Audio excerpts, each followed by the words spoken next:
चिनुतं शरण्यं विद्यार्थिहं प्रणतपालभवातिपोतम् वन्दे महापुरुषते चरणारविन्दम्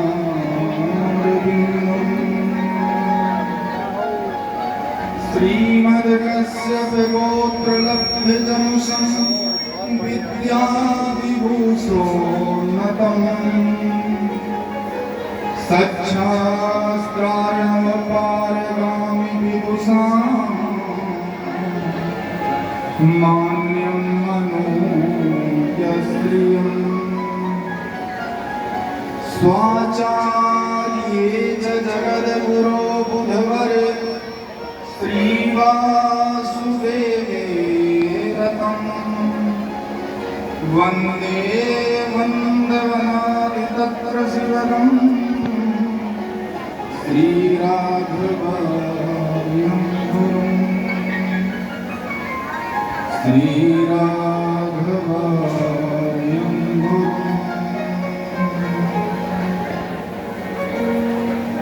अखंड कोटि ब्रह्मांड नायक सर्वेश्वर सर्वाधिपति कुंज निकुंजेश्वर साधारण बाधा हरण चिराधार निराकार निर्विकार निर्विकल्प निरीह सुभग पीतांबर शोलिंकित कौशल्या कौर क्रीड़ा कालीन कन्या भूल करी कौशल्या नंदवर्धन भक्त चित्र चोर माखन छेद दही चोर स्वजन सर्वस्वापहारी भगवान श्री कनक बिहारी की वांगमयी स्वरूप श्रीमद रामचरितमानस अंतर्गत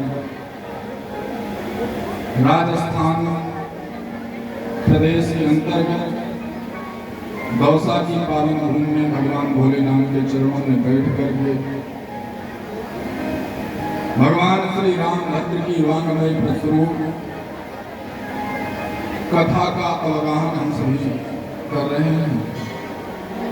अवध धाम से पधारे हुए मेरे बाल सखा परम पूज्य व्यासपीठ पर शोभित हो रहे प्रकाश चंद्र जी महाराज से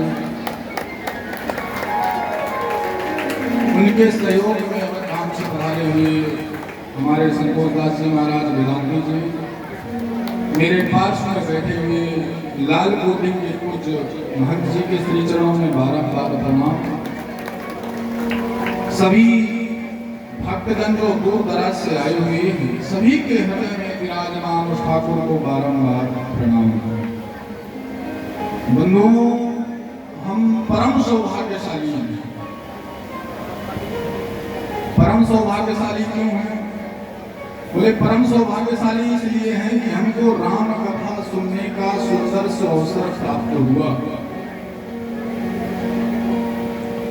एक अलग आध्यात्मिक लाभ हमको एक जन्म नहीं अपितु जन्मांतरे भवेत् पुण्यम। जन्म जन्मांतर के जब पुण्यों का उदय होता है तब हमको भगवान की कथा मिलती है। और ये कथा मिलती कहाँ है ये भी शास्त्र बता रहा है। स्वर्गे सत्ते च कैलासे वैकुंठम नास्त्यम रसः। ये धरातल के अलावा धरती के अलावा और कहीं एक कथा मिलती नहीं है महाराज। अब आप पूछो महाराज कथा से होता क्या है? कथा से हमारे जीवन के सारे दुख समाप्त हो जाते हैं। कथा व्यथा को समाप्त करती है। स्वर्ग में कथा नहीं है इसलिए आए दिन स्वर्ग में व्यथा आती रहती है। रावण कुंभकर्ण जैसी व्यथाएं स्वर्ग में आती हैं। क्यों? बोले वहां कथा नहीं है। हनुमान जी इसी कारण से तो इस धरती को छोड़ करके स्वर्ग नहीं गए।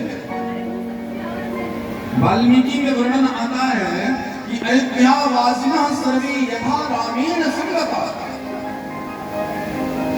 वाल्मीकि जी वर्णन करते हैं कि जब अयोध्या से रघुनाथ जी हमारे अपने स्वधाम को जाने लगे तो एक भूख के लिए भी विमान आया था। मनुष्य की तो बात छोड़िए जड़ के लिए भी विमान आया था। सब प्रसन्न थे, प्रमुदित थे, लेकिन